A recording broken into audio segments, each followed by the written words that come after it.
नमस्कार।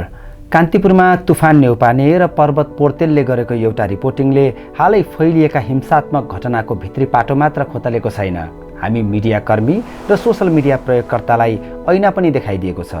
यो रिपोर्टिङको एउटा महत्त्वपूर्ण पाटो सामाजिक सञ्जाल हो। यो रिपोर्टिङ भन्छ मृतक ओम प्रकाश मेहता 10 साउनको राति 9 बजे ओछ्यानमा ढल्किसकेका थिए, तर उनले सामाजिक सञ्जालमा आफ्ना साथीहरूले खिचेको तनावको भिडियो हेरे अनि घरबाट निस्किए।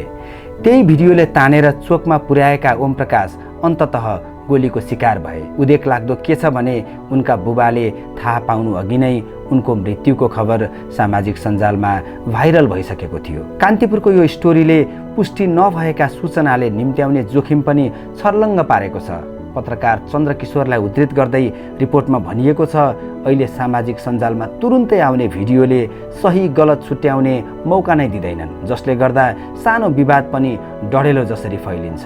कान्तिपुरको यो रिपोर्टिङ किन पनि तारिफ योग्य छ भने यसले हिंसाको कथा मात्र होइन, हिंसा भड्काउन सामाजिक सञ्जालले कसरी घिउ थप्छ भन्ने कुरालाई पनि मसिनो गरी केलाएको छ।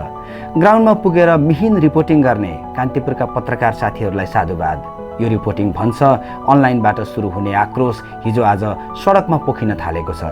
त्यसैले सामाजिक सञ्जालमा जे आउँछ त्यसैलाई आँखा चिम्लेर विश्वास नगरौँ।